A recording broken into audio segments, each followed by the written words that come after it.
नमस्कार, हम रिंकू तिवारी दुबई से स्वागत बा आप सबके हमारे चैनल पे।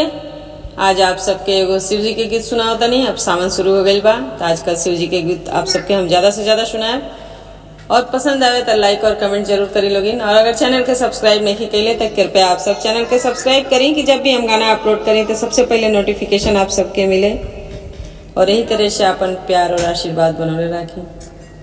भोला बाबा हई रंग रसिया हो, सब कर मार देनी मतिया।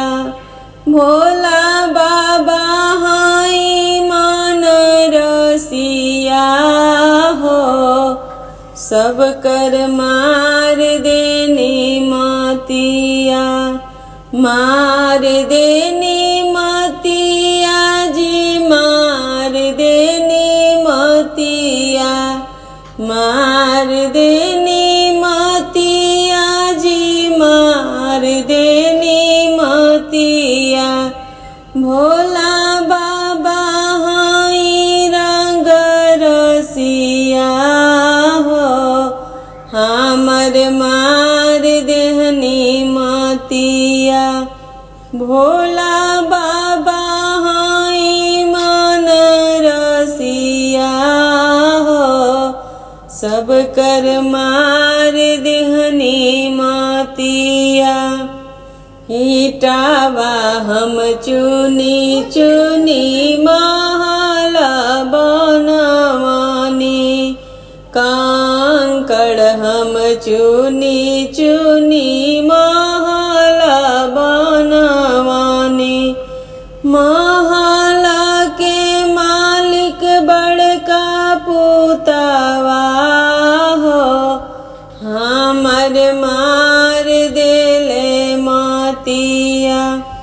महल के मालिक बड़का बेटवा हो, हमर मार दिहले मतिया। शिवजी हई रंग रसिया हो, हमर मार दिहनी मतिया। भोले बाबा हई रंग रसिया हो, सब कर मार दिहनी मतिया। शिवजी से झूठ बोल के खाता खोलवानी। शिवजी से झूठ बोल के खाता खोलवानी। खातावा के मालिक बड़का पुतवा हो, शिवजी मार दिहनी मतिया। खातावा के मालिक बड़का पुतवा हो, सब कर मार देले मतिया। शिवजी हई रंग रसिया हो, सब कर मार देनी मतिया। शिवजी हई रंग रसिया हो, सब कर मार देनी मतिया। जे करना कवनो बाटे पहचानवा,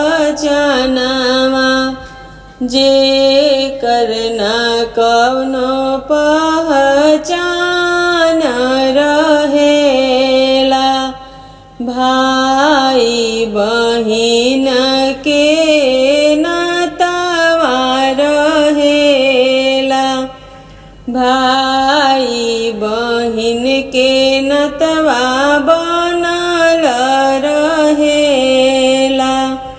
भोला बाबा हई बड़ी रसिया हो, सब कर मार देहनी मतिया।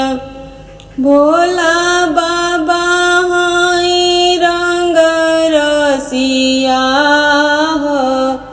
सब कर मार देनी मतिया। पहिले में दया मंगनी दूसरे में चर्चा। पहिले में दया मंगनी दूसरे में चर्चा। तीसरे में सिवा पड़न मामा हो। भोला मार देनी मतिया। तीसरे में सिवा पड़न मामा हो। भोला मार देनी मतिया। भोला बाबा हाई रंग रसिया हो। सब कर मार देनी मतिया। भोला बाबा हाई रंग रसिया हो। सब कर मार देनी मतिया। भोला बाबा हाई रंग रसिया हो। सब कर मार देनी मतिया।